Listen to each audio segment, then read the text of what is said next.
The infinity loop is the tools of communication that heals and glues society back together.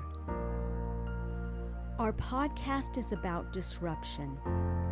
We disturb the system that says it's normal and okay to communicate in the old, tired, ineffective, and unintelligent ways.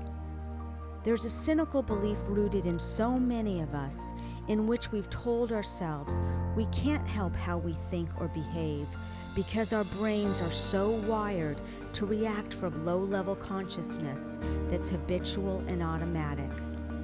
We're coming from our egos where they're running the show and not the infinity loop, where the ego is in a helpful place as a healthy sense of self, so it can help us be in our connected, abundant selves.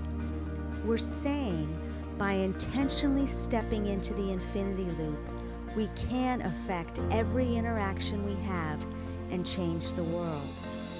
The Infinity Loop Group podcast is going to be about moving from the either-or to both-and way of thinking, where we transcend and include, as Ken Wilber teaches, in which we transcend the limitations of the old masculine and old feminine, but include what is healthy and helpful. What will emerge is a new, balanced, and integrated masculinity and femininity. The time has come where the divine feminine way of being is going to arise. We must learn from it as we let our old ways die, so a new human is resurrected and transfigured. That new human will truly change the world. This podcast is also about having a growth mindset, which hungers to love well while practicing elegant and intelligent self-care. We face our wounds, egos, and shadows in preparation to give this life everything we've got to make the world more connected and beautiful, because we're more connected and beautiful. Welcome to the Infinity Loop Group podcast. I'm Riley Burns. I'm Chris DeVorce. We're going to start off with the chapter Gift of Tears. Unless we meet the suffering person at the level of their suffering, we betray their presence in their suffering. Any kind of romanticized spirituality that tries to speak from up here betrays the truth of their experience. The only authentic response is to get down with them on the feeling level and say, I'm so genuinely sorry you had to go through that and are going through this now. James Finley. Just the importance of not being condescending. You know, we're all on our own spiritual journey, and those that wish to help others can't help them from where they're at. They have to get down to the level that someone else is and kind of show them the steps up. Mm-hmm. You know what's coming to me, Riley, in the Bible, you know, and it's like, rejoice with those who rejoice, weep with those who weep, weep with those who weep. And I think that is so important. And I have come back to this many times, this quote by James Finley, who's a he was a clinical psychologist and a spiritual teacher, author, Thomas Merton scholar.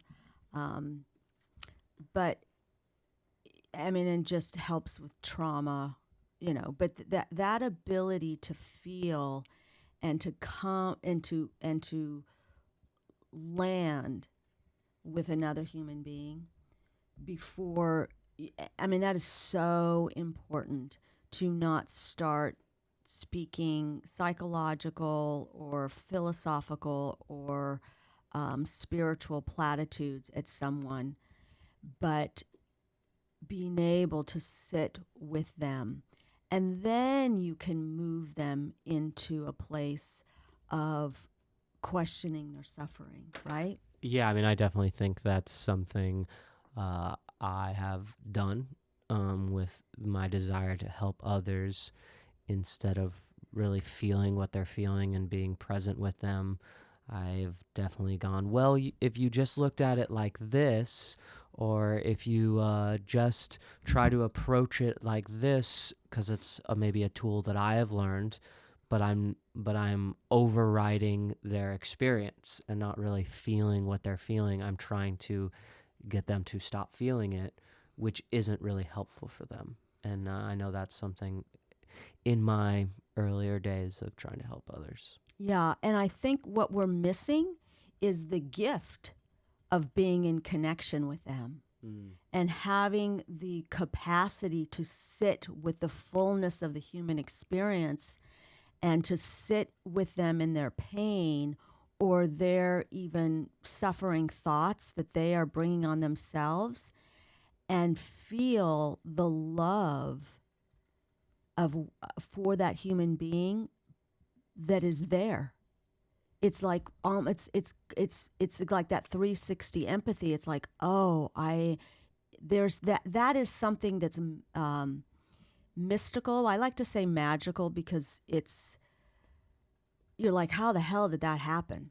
But something happens when you drop into that field. Like, say even you're helping a salesperson, and you're not sitting there as the observer and the judger and going, you're thinking this, but you're like with them in their frustration and pain, and the amount of trust that is built because it's what we're learning about the mind, and that the mind is this inner mind that happens between us, and what happens between two human beings that can change the way somebody opens up. Well, it's the way we can transcend our pain when we are seen by others.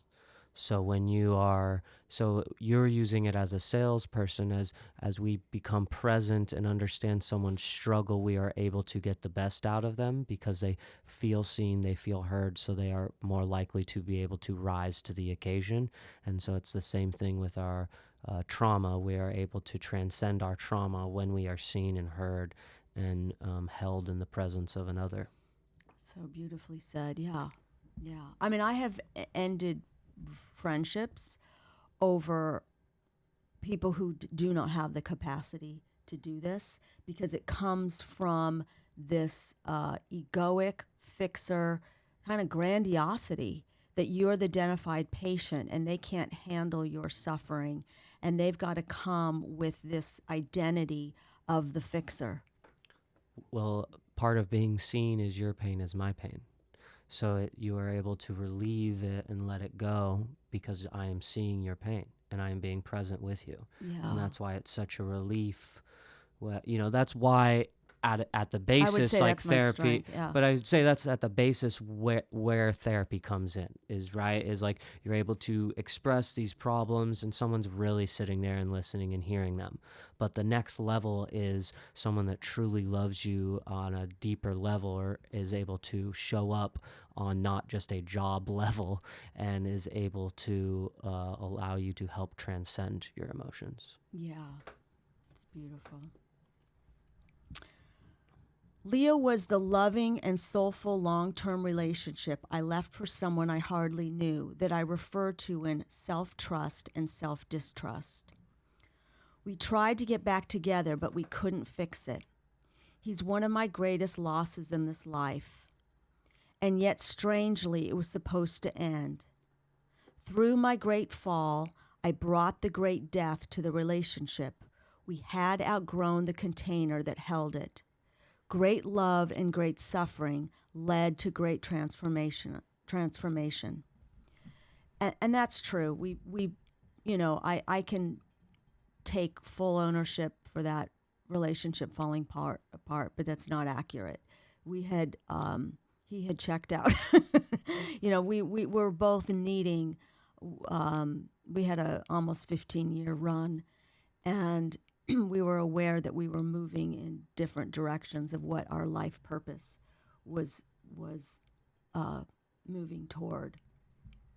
So even when things, fall apart, it could be because they're supposed to fall apart.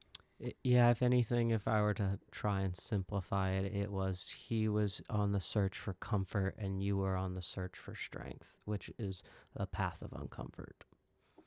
I would say if it were to try and simplify it in the stages at which you both were at in your life, you were still searching the uncomfort to grow, to push forward, where he was very much focused on how can I get to the most comfortable position possible. Oh, I don't know if he would like that. But he's I mean, 16 that's years just from my observation. 16 years older, and I think he was at a different phase of his life, perhaps, of whatever we were supposed to do in the world. Yeah. Interesting. Great love and great suffering lead to greater transformation. Both of us wanted to be transformed, and our capacity to love grew enormously. It was time to enter the much-needed great love affairs with ourselves. During the editing of this book, I texted him that it breaks my heart every day how I hurt him and lost him. We had a tremendous friendship. He replied, I do know you love me. Some things can't be put back the way they were. As you say in your book, I love saying as you say in your book, it had to get burned up because we were too comfortable. And yet now, because of our trust that everything belongs and our love of what is, we are falling into an ever brighter future ahead of us and an even greater love holding us. Paradoxically, we both bounced into greater life, although we will feel the loss our remaining days. By the time of that text, Leo and I had not been life partners for a year, but a year after we moved, he got married. So he found really his partner very, very quickly, and it's wonderful. It's a beautiful thing. A few months after the end of our 15-year relationship, Leo set out on what we call his transformational road trip to get away and see what would emerge for him. While Leo was on his transformational road trip in spring of 2017, he experienced more pain and sadness toward the beginning of the journey. It was the softening, the grieving, the letting go that made way for the joy that sprang up soon after. He wrote to me in the first weeks, embracing brokenness and shadow at the deepest level. Many tears and nearly sleepless nights spent in prayer. Speaking of Richard Rohr, our spiritual father, Rohr said this about tears. This is so good. The gift of tears helps you embrace the mystery of paradox, of that which can't be fixed, which can't be made right, which can't be controlled, and which doesn't make sense.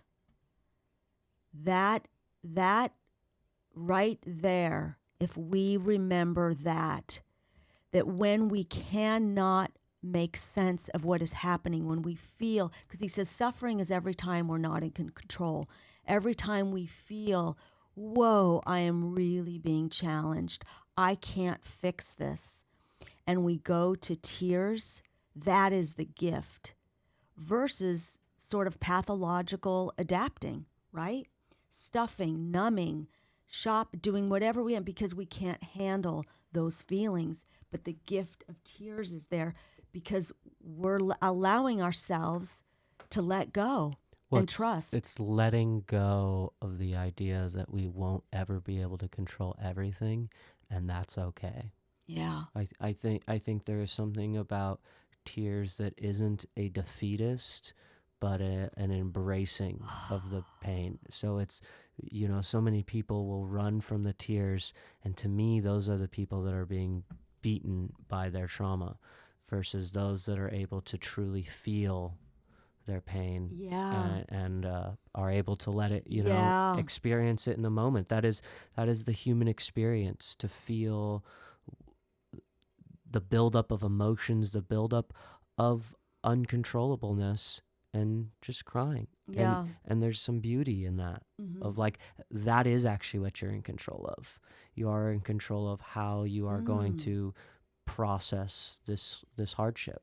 You know what they say about what they said about the Dalai Lama is he was just like so agile with his emotions. He could just cry, let it out, and then laugh, and then it was just such a free flowing of just letting things go. Well, wouldn't that be the ultimate being in the present moment? Because in the present moment, we can go from loss to a joke, making us laugh. And sometimes we're just like you were saying earlier, Riley, I didn't mean to interrupt you, but how so much of your tears sometimes are not even for you. It's, I mean, and I see that in you. It's like you will cry for the world, you know, and it's so beautiful. I'm so glad I have access to my tears now. Of all those years, I was numb. And I would just, you know, that then when I talked last episode about, I think it was last episode, about staying up at night thinking about the stupid things that I would say that were insensitive or just sort of, you know, not present. And it was because I didn't even have access to my tears and I was numb. Because I wasn't fully embodied. And that's also so much what antidepressants do. It really encourages that numbness. Yeah. You know, how many people I talk to that are on those things that don't know when the last time they cried, happy or sad tears. Yeah. And even I had it before I got on antidepressants. I just didn't have the full capacity for my emotions. Well, I think it's a natural sign of someone that is suppressing their trauma, right? Yeah, it's the abuse. If you don't process your trauma, you're not going to be able to. It's either the extremes. Either you can't, you're not able to in touch with your crying, so you can't cry for anything, happy or sad, or you're so sensitive that any little thing makes you break down to cry, and that becomes its own like selfish indulgent thing of, I'm not going to actually process my trauma. I'm just going to cry about any little problem in my life. Yeah. I think, and then that's interesting because then like the anger and the rage are kind of can be covering up for the trauma. So it's an interesting, I was getting into acting when I was 16. And I remember being up for this movie of the week or something. And I had just gotten with Shy and these, and they were kind of waiting till I was 18 where you can get to you get hired more easily. And I was like known for having access to my emotions. And I was just going to break down and cry. And I could do that. But I had gotten with Shy and I remember she was just like yelling at me like right before the audition. And I remember I couldn't I was supposed to cry because somebody died. I would have been able to do that at a drop of a hat and I couldn't, I just went flat. And I went flat for so many years because the abuse, you just shut down. And I think if we can look at people with that level of compassion, that is an epidemic of what is happening is we have lost the capacity to cry and to feel what is under it. Like if I had gone when I was married to your dad and, you know, he had to deal with all my lack of emotional regulation. And I noticed it in him too. He was very numb from his abuse.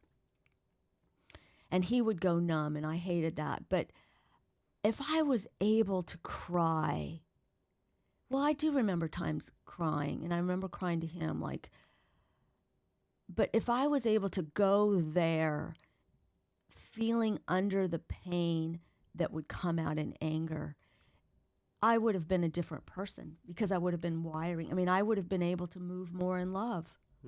I would have been able to treat my children better, myself better, the world better, had I gone to tears. I mean, I think the gift of tears it's one of the things that just like pops out at me this chapter when I think about what a tool that I can go to. To me, what keeps ringing up the power of tears is the power to accept reality on reality's base, because the tears tap into a physical understanding of the sadness and the joy that can be released from the aspect that we can't control everything, but we can control how we deal with it. Yeah. This is what Leo wrote. I'm forever thankful for you, for me, for us, and for every moment in the liminal space of groundlessness and emptiness, and for the water wheel of kenotic love. That's like, you think about kenoic it's the emptying out and the refilling of what that means. It's the idea that we are more full the more we help others. When we're truly in that flow and we're not coming from codependency, right? When we're truly what I call being under the water wheel. So I wrote, it's so amazing. Then when we first got together, you talked, this is what he said to me. It's so amazing that when we first got together, you talked to me so much about the water wheel. And now that's the image Roar is using to speak about the emptiness that becomes fullness. We were always mystics. And I saw that vision. It was like in I don't know, it was probably around 95. Well, I talk about it in this chapter. And it was during, the charismatic church worship meeting. I saw this beautiful vision of the water wheel, which I'm going to talk about in a little bit. But it is told that St. Francis of Assisi cried every day. Those around him didn't understand, except Claire. I believe Francis was made in those tears. Oh, he was. He was so connected to everything. He was so alive.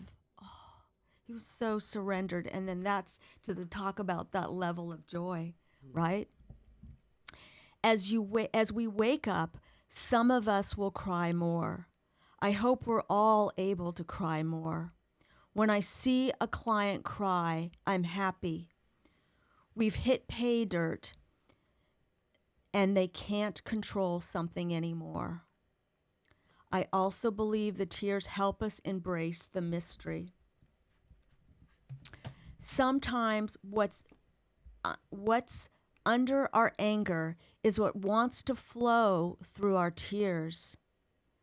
Maybe it's our grief, our emptiness that we fear will overtake us. Oh, that's so true. We are afraid that if we allowed ourselves to feel this is what I knew when I would medicate with my anger, is that I was so afraid that if I felt my pain or depression or sadness, that it would take me out.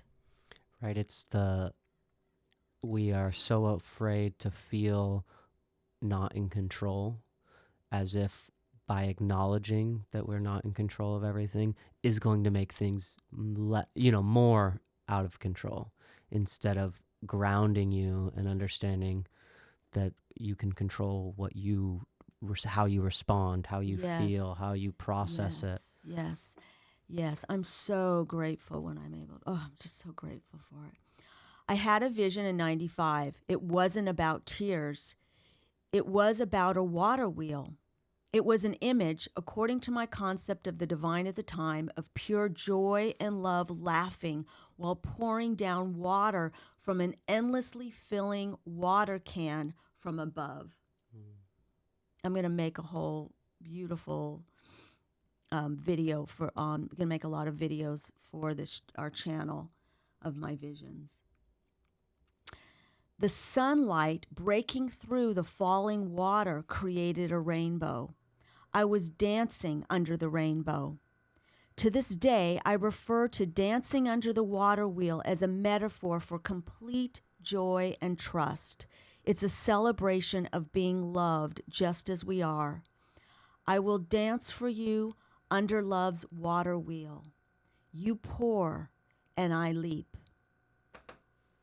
The representation of abundance too, the infinity oh my there, God. right? That as you never give from a full, you're never empty, no matter how hard you try. It's because we become aware of it and we drop into that, and then we're like, there it is. There it is. Love is pouring down love. There's so much talk about burnout and not overgiving, but there's not, I think, enough talk about how do we find living in that refilling place. Because I know that place. Like when I'm coaching, and I would coach like this, and then next, and then next, and then next, and then I could be just, there was no end to the full. And then I would go out and work with these people and train. There was no end to the filling of pouring my life out for other people. Well, what I think when we're living our life in our true self, we get that fullness. And I don't think there is such thing as burnout when we truly are living our true self, because it's like we talk about, we find when we fast, we find the fullness in the emptiness.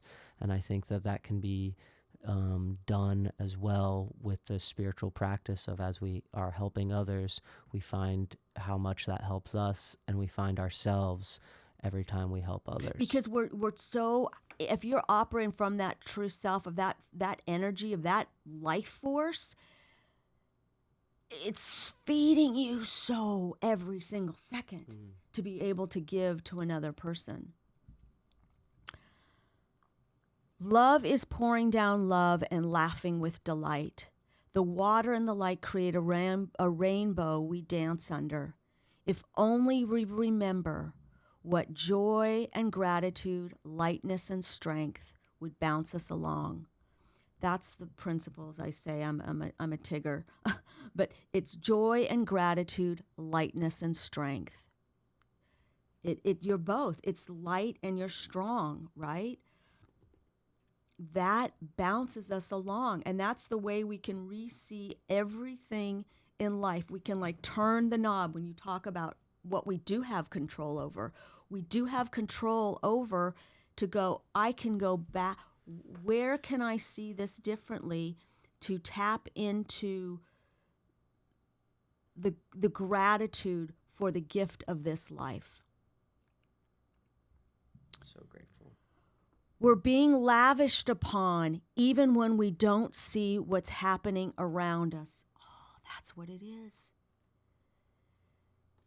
And I guess I'll bring this in now, but because we're going to talk a lot about death, because having a relationship with death and seeing your last moments on this earth and having that awareness and what that does to you to live each day differently. But I experience it also as when, right before we die, it's like the eagle is flying over our lives and seeing everything we have ever been through. And I would say, even if we were in the most horrific circumstances, say that we were in a concentration camp, and the eagle is flying over our lives, those people are going, that was my life. The beauty of the moment, of the person next to me, of loving, of sharing bread, the pain, the agony, the ecstasy. It's beautiful because it's our life. It's our journey, right? And if you can pull back and go, whoa, this is going, do I want to sit in suffering, or do I want to come with the eagle's view and go, this moment of suffering is beautiful because it is my fleeting life. I want to be so present to this human condition, the tears, the pain, the letting go, the anguish, and then let that flow back again into the gratitude and the love. There's a lot about our lives that can't be fixed, made right, controlled, or makes sense. Maybe under the water wheel we will cry and let the water splash all over us. It's almost a scene from a movie. We stand there under the water wheel and sob, drenched from the water. But just when we least expect it, the sun comes out and we feel it more intensely than ever before. We open our eyes and there's the rainbow. Now I cry every day. And when someone goes, do you really cry every day? And I was like, yeah. Now I don't think I cry every day. I think there's some days I go, oh, I'm not crying. But like I remember, like even when you guys were born at your birth, and I was just sort of, there was just certain numbness now that I don't have. And now what people talk about me and have, since I've had this, real awakening through the mystics, is I'm just so alive to every taste and sensation, and that was not accessible to me before. And the pain cracked me open. It was the pain. It was surrendering to the pain. So to me, though, that statement, now I cry every day, isn't necessarily even about crying, but about being present and honoring your emotions, all of them, as they come in the moment. And so to me, I would say, as you've transcend a lot of your trauma, your practice of crying every day is the practice of being present every day. Yeah. And from that present, you are actually filled with more joy than tears, but you are in tune with your emotions. I don't know, because I think St. Francis, he cried every day, and I don't think it was his trauma. I think he... Well, could it not be his attachment to other people's trauma? Right? No, I think it was the gift of just being so sensitive to life in such a beautiful way. I guess they could be tears of joy. And it just and just being connected to love. Like I think about, some people don't believe you should cry with your clients, and I don't believe that. I just cry with them. I just feel... So I'm just like, I just feel it. And that feels so good to me. So it really, I think, depends on what I'm doing that day. So I'm going to interrupt you just because this is about this question. It says, what is your relationship with tears? And so what would you say, as you say, you don't cry every day anymore, but your relationship with tears is one that... So it's such a gift. It's so accessible now. It's such a gift. It's more my go-to is as the healthiest choice. As the healthiest choice to feel that and to feel my heart that has even been broken or longing or my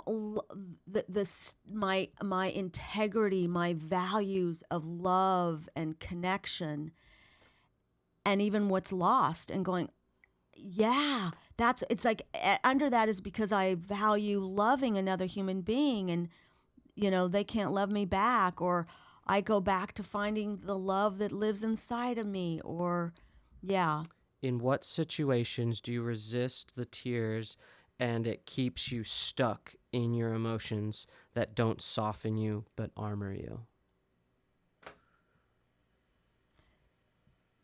Yeah, it's the for me it would be the lack of willing to live from the heart. And it was interesting. You just sent me another podcast with Robert Grant of going, it's about the heart, man. That's what's going to change the world. Living from the heart. Well, I know this is definitely something I did in my younger years, where you resist the tears, and it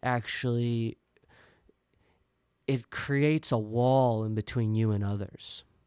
So it's because you're not in touch with that trauma or pain or whatever you want to, or even that joy. If you're not able to attach into the joy of tears, I found, at least in my life, it created walls in other relationships, right? Where I wasn't able to truly connect with a partner because I wasn't truly connected with myself. Yeah. And it was... when someone wants you to open up, but you haven't opened up with yourself, what do you say?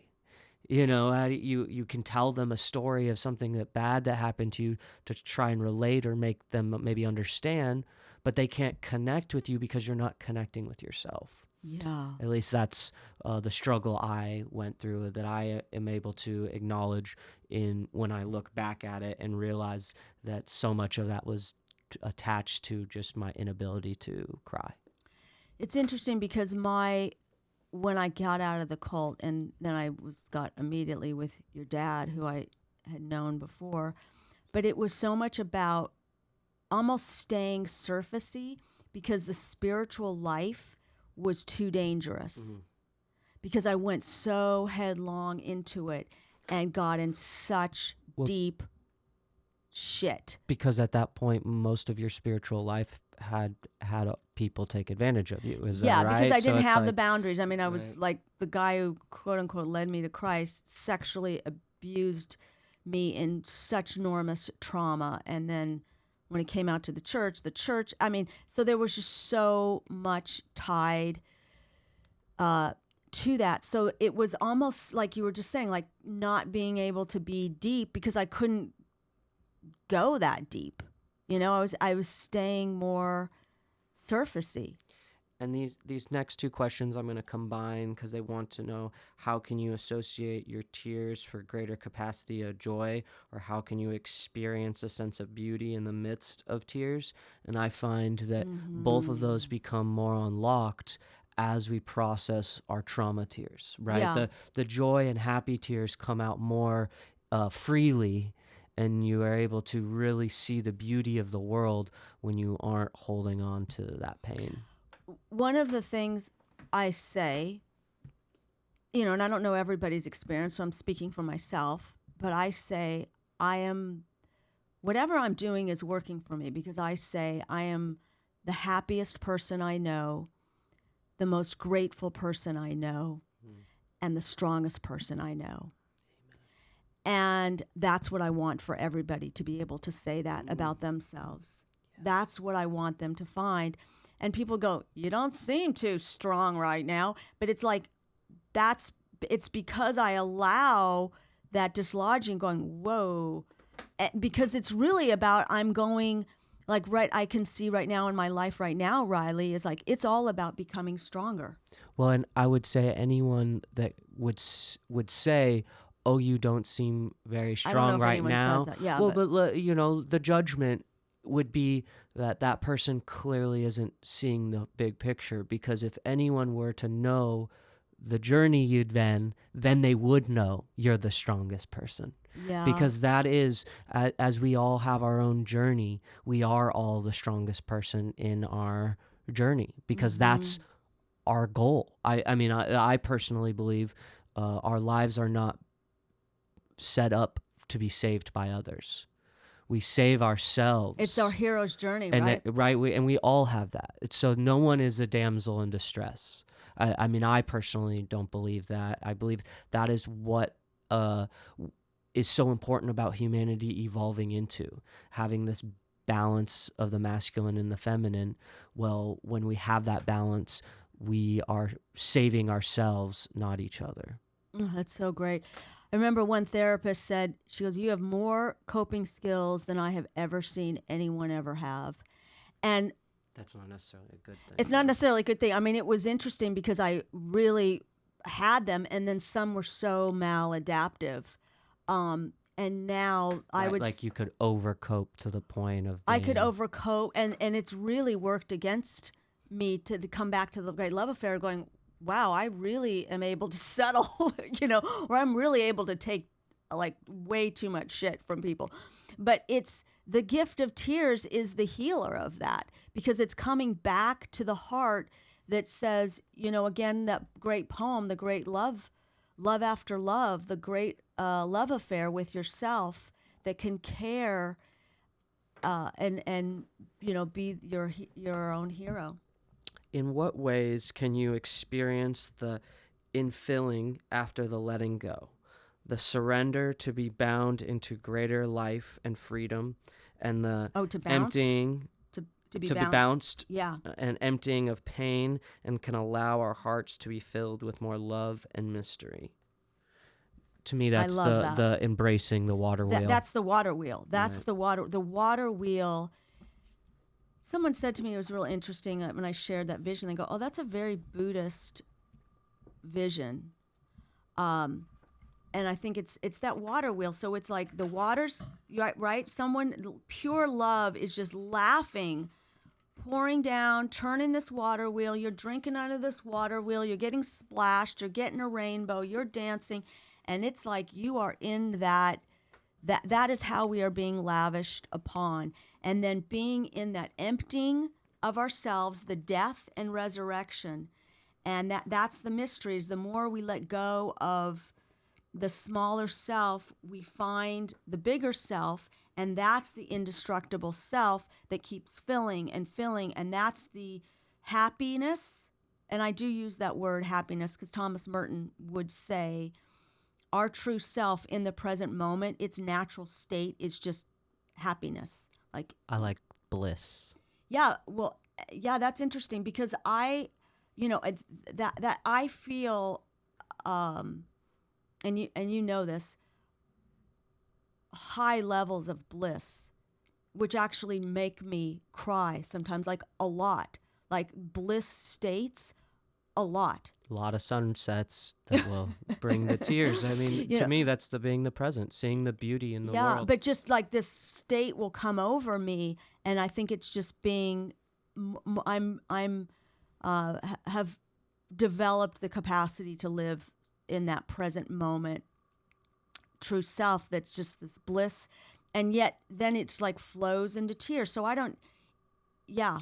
Well, I think this is really interesting having these chapters next to each other as we move into this next one, emotional sobriety, which is so important as we talk about being in touch with our emotions, but not allowing our emotions to run the ship. And right? so, it's like embracing them, honoring them, really loving our emotions, even the sad tears, and really feeling them all, because that is what the human experience is about.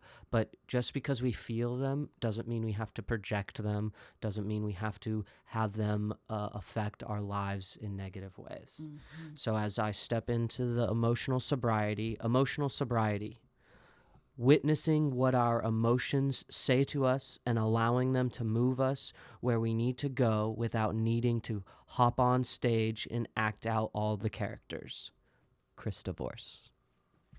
Yeah, I liked the way I kind of said that, right? Because it is sort of like an acting out. Well, I need to act, and that's part of narcissism, is that they cannot hold the discomfortable feelings, so they act them out.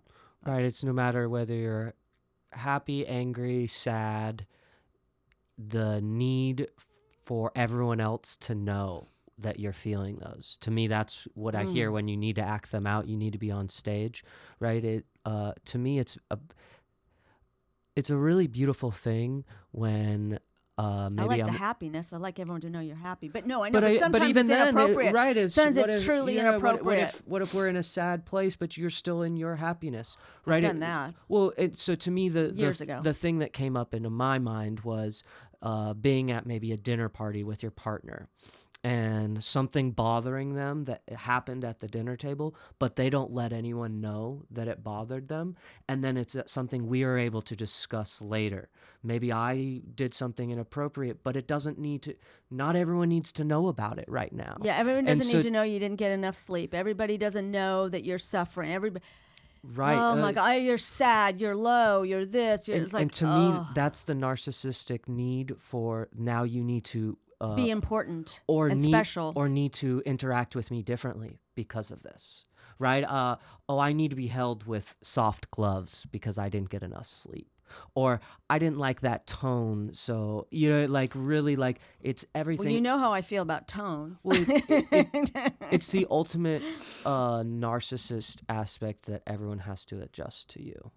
Right? Yes. We should have healthy boundaries and be treated with respect by others. But no, it is not our responsibility to treat everyone with energy, with soft gloves or whatever. Yeah. And it's interesting how many people will come to me and with reading a book and they're like, I think I need to learn a lot more about emotional sobriety. It's such it's skill. That's the great gift of Stoicism. Because I also would say that that is the opposite of modern day self-care, right? Modern day self-care is the opposite. It's feeling your emotions and letting everybody know them, right? It's, oh, I'm so good because I'm so in touch with my emotions and I'm able to express them so everyone knows when I'm happy or when I'm sad. And that's just me being in touch. And I go, yeah, no, that's you trying to control the world because everyone now needs to feel the same way you feel when you feel it. The mystics would say that's the passions that it's not seen as sometimes some kind of modern psychology that thinks some of that's so good. It's like, no, they don't think that's so good. Yeah, that's so good. And I want to bring up the thing about Stoicism because we love RyanHoliday, who teaches on the Stoics, and we were hearing him on a podcast where he was saying, and I love, but he said, it's interesting, Stoic is considered one of the things of quote unquote toxic masculinity that they can't feel. And he said, he thinks it's a misunderstanding. And he called it like the small Stoic, meaning like you can't feel anything, versus really understanding how the Stoics would teach about working with your emotions. To me, it would be the misunderstanding of, because the man in the corner is being quiet and not expressing emotion, does not mean he does not feel or is in tune with his emotions, right? Just because that bouncer is able to create a stern, no emotion look doesn't mean he doesn't know how to open up with his wife and really feel and, is able to cry in a movie.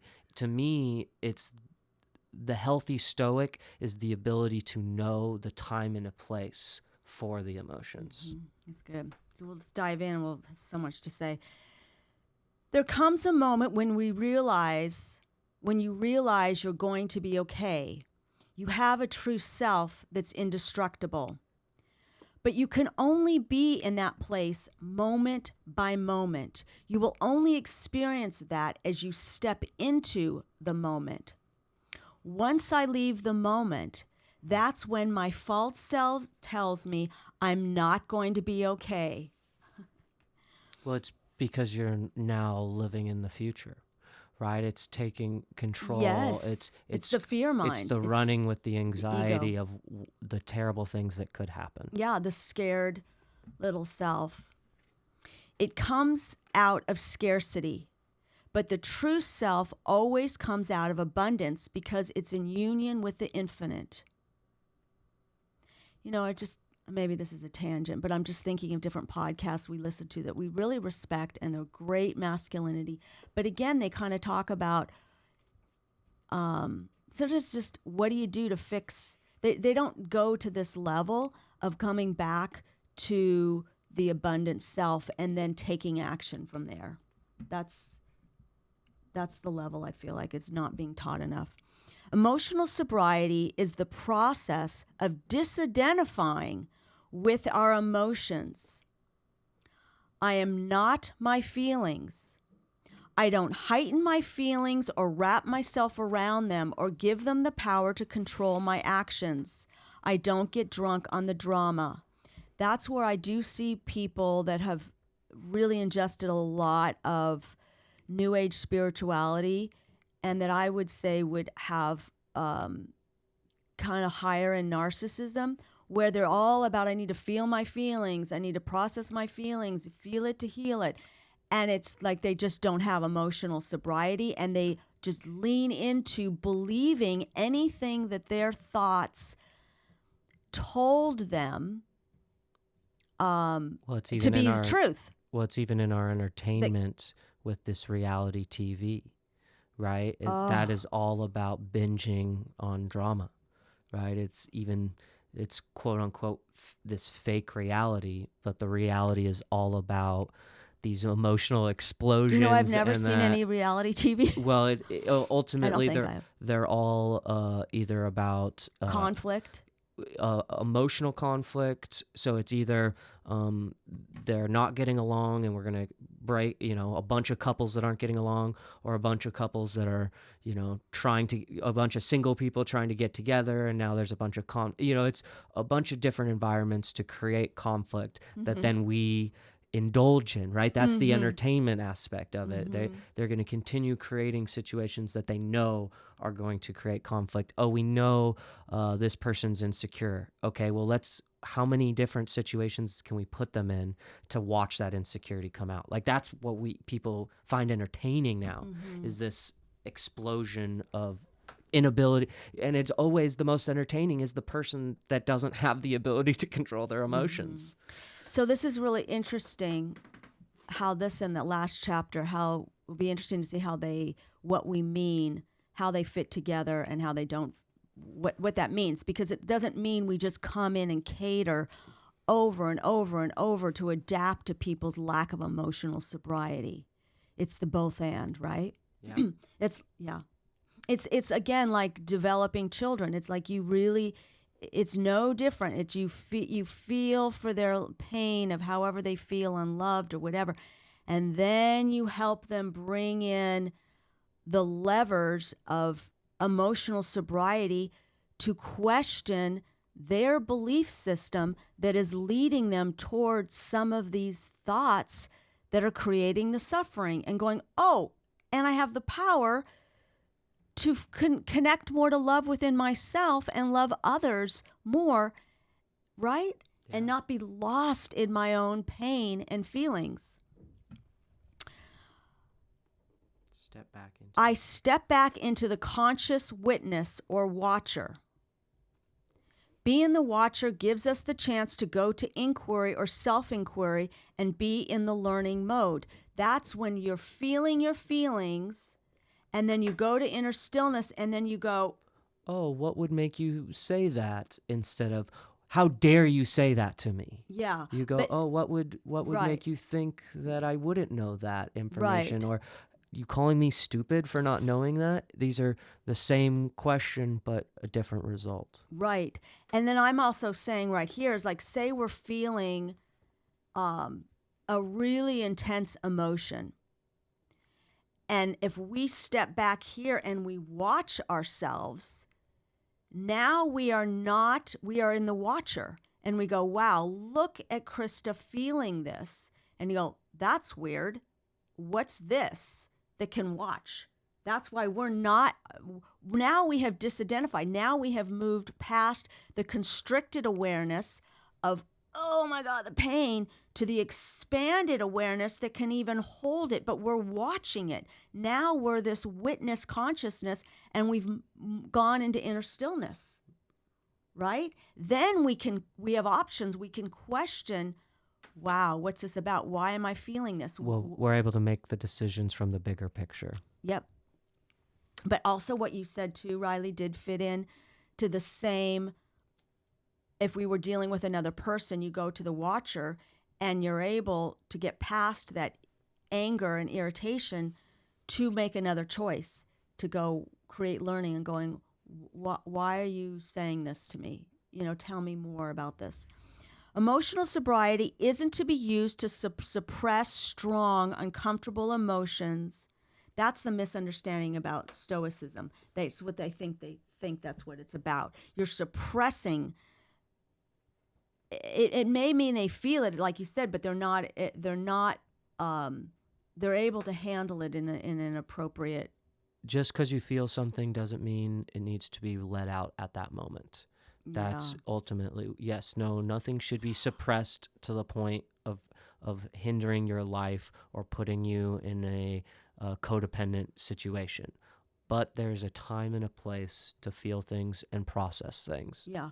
And I would say, even though I wasn't able, I was numb all those years, and I do remember going to, we'd go to some church gathering and they go, what's wrong with Krista?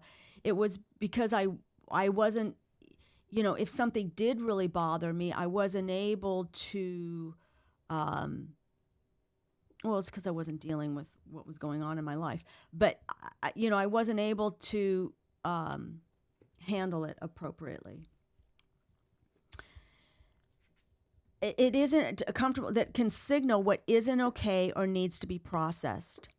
It allows, includes, loves, and lets those emotions go after it discerns the message of the emotion and if there's any truth behind it.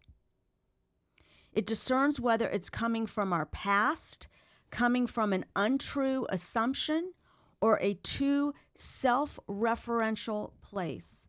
A lot of people are like, what does that mean? So it's the referring to the self-referential. It's about me. It's about me. It's about me. It's my pain, my pain, my pain. That can just it's too much in the self, in the small self, that can just be intensifying that emotion. My needs, how I want to be treated in this moment in a way that it's not in the bigger picture. We feel it and hear the message of the emotions without it causing us to lose our grounding, our connection, awareness, or inquiry. Most of what you've already read so far helps us to hone emotional sobriety, staying in the infinity loop, great compassion, the great love affair, loving well, our self-care and self-awareness. I will touch on these more throughout the book. Begin by being aware of your feelings. Name them as you get as still as possible on the inside. This is witnessing your feelings. You have feelings, but they do pass if you don't intensify them. This becomes part of our spiritual practice as we grow in it until the day we die. And that's what I was commenting with you before. The value of being able to name your feelings, and I think that's especially for children. But Eckhart Tolle actually doesn't name the feelings. He just gets in touch with with the sensation. And so, I'm feeling anxiety. I'm feeling this. It's just like, I'm having, which I do. I'm having warm sensations in my chest. Whoa, that's uncomfortable. Oh, and they do say there's something about if you don't keep feeding it, it will leave your system in 90 seconds. But I think I do both. Like when there's a time for me to name it, to go, what is it that I'm feeling and what's the message of that? And there's a time when it's just like, that's sensation. And if I name it, I'm just like, I'm intensifying it. So it's like, just let that sensation flow through you. Like they say about anxiety and excitement, it's the same physiological sensations. It's how you frame them and choose to look at them. I would say how I practice this in my life. I definitely name them, and I like to kind of acknowledge where it came from, where it's the root of the emotion, and either go, okay, we're not going to do that again, or, oh, this is just a struggle that we're going to have to continue to process and continue to have to get over. Maybe it's a aspect of my job that I don't like. That's interesting how you use the language we, because it's almost like you can feel all your parts with you, Well, it's interesting, your true self. Because it's the individual selfish self that is the idea that everything is supposed to be easy and fun and loving. And then there's the more warrior self that understands that we embrace the challenges because that only makes us a stronger person. And then there's the super emotional self that, whether it's easy or hard, is just about the feeling of it. And so, yeah. That's so good. Thank you. Good. We're going to talk a lot about emotional sobriety. And it's one of the strengths of the Stoics, because they could just see, again, when you have a lot of gratitude and you're connected to your ancestors and you're connected to the whole world in divine union and all the suffering of the world, it creates emotional sobriety, because you're just like, this is not that bad. I have it so good. And it just grounds you. And then you're just like, it's time for me to rise up, right? And to not collapse. Talk about not collapsing into the emotional feeling. I will touch on these more. Name them as you get. Okay, this is witnessing your feelings. You have feelings, but they do. Okay, emotional sobriety isn't a magic wand. It doesn't take away fear or anxiety or feelings of loss or loneliness or even feelings of abandonment, right? That's where the gift of tears is for. But it sustains you through these emotional ups and downs. We still feel them, but we don't have to be afraid of our fear or anxiety about our, or anxious about our anxiety. Again, that's the allowing, right? That's the tears. That's the surrender. We're free to witness our feelings, name them, and let them pass. That's meditation. You still have your feelings, but they don't have you, as Rohr says. That's emotional sobriety. Emotional sobriety is a foundational to be an influencer to those around us. It helps us stay present and aware. Where are some areas or circumstances when you feel you've lost your emotional sobriety? Mm-hmm. That's just probably something for people to think about. Yeah, I mean, I think as we become more aware of that and cultivate it as a practice, it becomes something that's actually exciting to work on, because it can be one of the most life-changing tools, because it's so quickly observed by others, right? People, whether you know it or not, people are able to acknowledge and see how we deal with our emotions. And so when people see us change how we deal with our emotions, I think it is a very noticeable characteristic change. Yeah. That's the leadership piece, right? I mean, it's the mother that doesn't yell at their kids. It's the mother that, or the husband doesn't, that doesn't store. It's the ability to observe yourself, hold the space. You can feel what you're feeling. Let it drop in, get into that witness consciousness, and then make wise, sober, not being drunk on your emotions choices. What ways would the practice of witnessing your feelings, neither denying nor intensifying them, help you hear the message of them? What needs to be paid attention to, and what thoughts need to be questioned? Not let those emotions take over you. I mean, I was just thinking, I always apologized anytime I raised my voice. I always was apologizing. I don't think I never, right? When you were growing up, I was apologizing. Do you remember me apologizing? Well, I remember you apologizing, but I also remember you yelling every day. There was so a time. Was, I remember my childhood was a lot of screaming. That I would say would be what if I were to simplify my childhood, at least for those first 10 years, it was defined by screaming. And I mean, yes, you'd apologize every day, but it happened again the next day. And, as a child, you don't really know that it's because you're holding on to your own trauma. You just internalize it as a failure or, Yeah, I'm so sorry. But the point is that anytime I got mad at their father or mad at the children, the guilt, because I knew I was wrong, and I was really trying to, but I didn't have the help until I found the mystics and the healing. And there were things that were just set up so wrong within our family structure that were really setting me up for enormous amount of frustration. But what I was saying is I didn't get to deal with what the real issues were because I was taken out by my own wrongdoing. That was the focus instead of getting to address. It's like once you mess things up by your lack of emotional sobriety, you sometimes don't get to go, okay, this is why this issue is going on.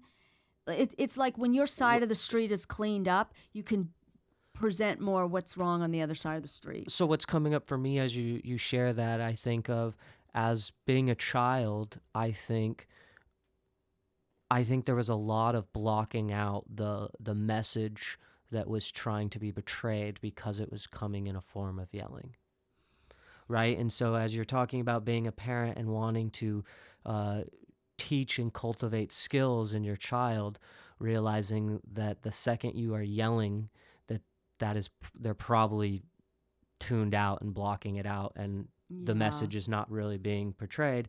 And then you wonder why you have to continually yell about the same mistake that they're making over and over again, but because they're not in a place to receive that message, because you aren't able to emotionally regulate yourself. Yeah. And that's an example of your strength. Your weaknesses can become your strengths. I mean, I would never yell at it. I'm like the opposite from that. Right. No, I am just so the opposite. I mean, it has truly become a strength, and that can happen. If it can happen for me, it can happen for anybody when you really want it. How has emotional sobriety hurt you in different areas of your life? What needs to happen in your spiritual... How has not having emotional sobriety... how has not having emotional sobriety hurt you in the different areas of your life? What needs to happen in your spiritual practice to get to the emotional sobriety regularity? What intentions and habits need to be set? I think that's so much about just what this teaching is, the Infinity Loop group is about, is teaching the tools for you to unlock that aspect in you. Yeah. If it's something you feel like you need to work on. I mean, everybody probably needs to work on it on one level or another. On one level or another. Yeah.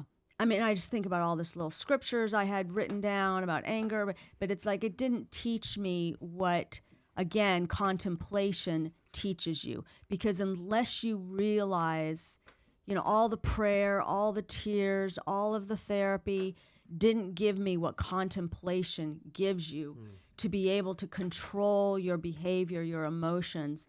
Well, because the contemplation is a tool that can be brought into every situation, right? The mystics help you process the situation. The word we just... Stoics? No. Oh my goodness, I'm just drawing a blank on the word you were just using. Let's see, emotionals. I feel very silly. Witnessing, what's that's okay. It doesn't matter. Okay. Well, sorry. What word did I use? Okay, go I ahead. don't know now. Okay, it's okay.